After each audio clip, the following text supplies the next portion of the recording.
আজি উচ্চতৰ মাধ্যমিক পৰীক্ষাৰ ফলাফল ঘোষণা হৈছে আৰু উচ্চতৰ মাধ্যমিক পৰীক্ষাত সুখ্যাতিৰে উজ্জ্বলিছে কাছৰৰ এগৰাকী ছাত্ৰ বিক্ৰম দাস। তেওঁ শিলচৰ নাৰ্ছিং হায়াৰ ছেকেণ্ডেৰী স্কুলৰ ছাত্ৰ আৰু আৰ্টছত প্ৰথম বিভাগত উত্তীৰ্ণ হৈছে।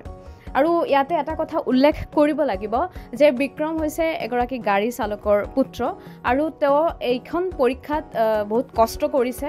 আৰু এইখন হৈছে তেওঁৰ সৰু ঘৰখন, আপোনালোকে দেখিবলৈ পাব। বহুত কষ্ট কৰি পঢ়া শুনা আগবঢ়াই গৈছিলে বিক্ৰমে আৰু 3টা লেটাৰ পাইছে। আৰ্টছ তেওঁৰ ষ্ট্ৰীম আছিলে আৰ্টছ। আৰু মোৰ সৈতে আছে বিক্ৰমৰ লগত অলপ কথা পাতিম, কেনেধৰণে তেওঁ পঢ়া শুনা আগবঢ়াই গৈছিলে ইমান কষ্টৰ মাজতে, নহয় জানো?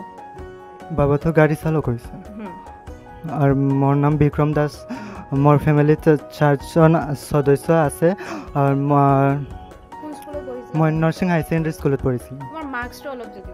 আমার মার্কটা হচ্ছে 807 407। তিনখন লেটার আছে। লেটার পাইছে economics, information technology and Bengali.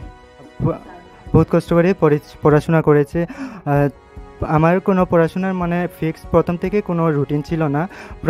প্রথম আমি এক্সাক্ট কোনো পড়তাম না, যখন মনে পড়তো পড়াশোনার কথা তখনই বসতাম। মানে প্রথম থেকে 5-6 ঘন্টা করে পড়তাম, কিন্তু পরীক্ষার সময় একটু বেশি পড়াশোনা করি। বাবা তো কষ্ট করেছে আর স্কুলের স্যার ম্যাডাম তারাও বহুত সাপোর্ট করেছে। আর আমার টিউশন টিচার মিহির চক্রবর্তী উনিও খুব ভালো গাইড করেছেন।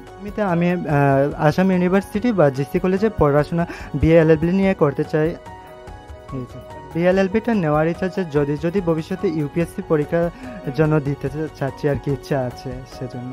ভবিষ্যতে দেবে মানে উচ্চ মাধ্যমিক বা মাধ্যমিক পরীক্ষা, তাদেরকে এটাই বলবো যে তারা প্রথম থেকেই একটু করে পড়াশোনা করার জন্য, যাতে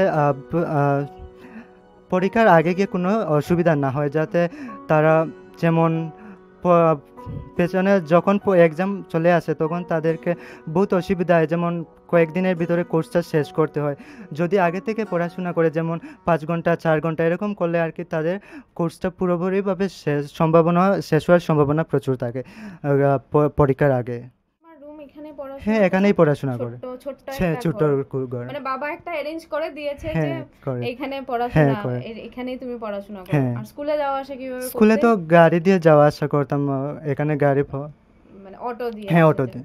কিরকম সেলিব্রেশন? হ্যাঁ, সেলিব্রেশন তো ভালোই হচ্ছে। মানে সবাই খুশি? হ্যাঁ, সবাই খুশি। খালি ঘর নয়, পুরো স্যার স্কুল থেকে পুরো আমাদের পাড়ার সবাই খুশি, সবাই সাপোর্ট করছে সবাই। তো এয়া আছিলে আমাৰ বিক্ৰম দাস। ফাৰ্ষ্ট ডিভিজন পাইছে আৰ্টছত আৰু দেউতা, যেহেতু মই আগতেও কৈছোঁ, গাড়ী চলায় আৰু ভৱিষ্যতে তেওঁ ইউপিএছচিৰ কাৰণে প্ৰিপেৰেশ্যন ল'ব বিচাৰিছে বিক্ৰমে আৰু সকলোৰ সহযোগিতা কাৰণেও তেওঁ কামনা কৰিছে। শিলচৰৰ পৰা আশী দাস, লোকাল 18।